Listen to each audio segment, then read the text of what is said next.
Headlines आपने मुलाहिजा की। Bulletin के बाकायदा आगाज में सबसे पहले आपको खबर देंगे। फील्ड मार्शल सैयद आसिम मुनीर की ज़ेर सदारत 275वीं कोर कमांडर्स कॉन्फ्रेंस हुई। कौमी सलामती, दहशतगर्दी के खिलाफ जारी ऑपरेशन और इलाकाई सूरत हाल का तफसीली जायजा लिया गया। आपको बता रही हैं कि ISPR के मुताबिक फोरम ने शोहदा और सिक्योरिटी फोर्सेस को खिराज अकीदत पेश करते हुए दहशतगर्द नेटवर्क के मुकम्मल खात्मे के अज़्म का इआदा किया। कॉन्फ्रेंस में अफगान तालिबान रजीम की पॉलिसियों पर तशवीश का इजहार किया गया, जबकि पाकिस्तान पर लगाए गए इल्ज़ामात को मुस्तरद करते हुए वाज़ेह किया गया कि कार्रवाइयाँ सिर्फ दहशतगर्दों के खिलाफ हैं। फोरम ने खित्ते में कशीदगी से बचाव और इस्तेहकाम के फ़रोग़ पर भी जोर दिया।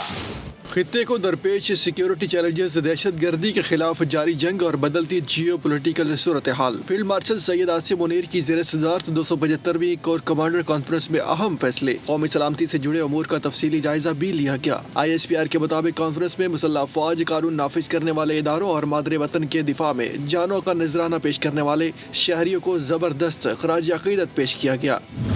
शुरका ने शोहदा की लाजवाल कुर्बानियों को खराज अकीदत पेश करते हुए इस अज़्म का अयादा किया कि यही कुर्बानियाँ कौमी सलामती और इत्तेहाद और इस्तकामत की बुनियाद है। सब्सक्राइब करें और बेल दबाएं ताकि कोई खबर रह न जाए।